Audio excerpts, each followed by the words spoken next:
Scientists have been attempting to convey the urgency of climate change to the general public, including Christians, for decades.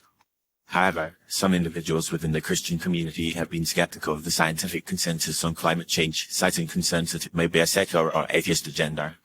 In response, scientists have employed various strategies to persuade Christians of the importance of addressing climate change. Unfortunately, some of these approaches could be perceived as manipulative, which may ultimately be counterproductive. One way scientists have tried to engage Christians on climate change is by framing the issue in moral and ethical terms.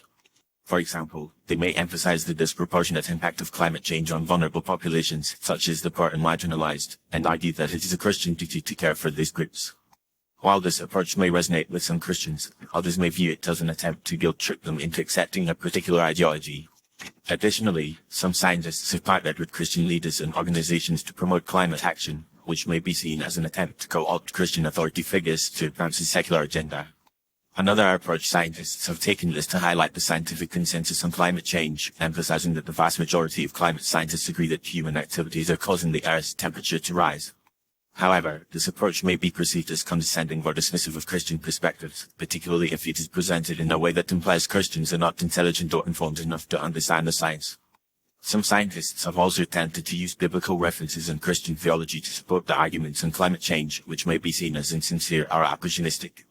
Some Christians have also been targeted by scientists through the use of emotional appeals, such as images of devastating natural disasters or heart-wrenching stories of climate change impacts on human populations. While these appeals may be effective in raising awareness and generating empathy, they can also be seen as manipulative or exploitative.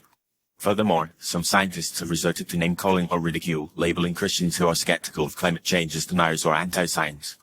This approach is unlikely to be effective, as it is likely to alienate and offend Christians who may be open to considering the issue. A more nuanced approach may be for scientists to engage in respectful dialogue with Christians, acknowledging the complexities and uncertainties of the issue while also presenting the scientific evidence in a clear and unbiased manner. This could involve listening to Christian perspectives and concerns, rather than simply trying to persuade or manipulate them. By doing so, scientists may be able to build trust and credibility with Christian communities, which could ultimately be more effective in promoting climate action. It is also essential to recognize that Christians are not a monolithic group and that there are diverse perspectives within the Christian community on climate change.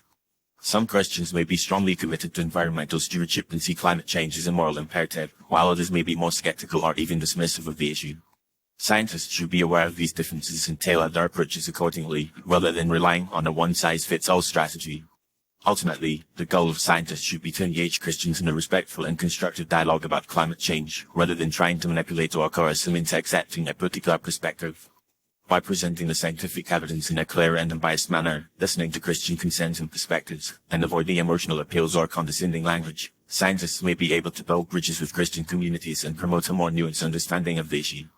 This, in turn, could help to foster a more collaborative and effective response to the challenges posed by climate change.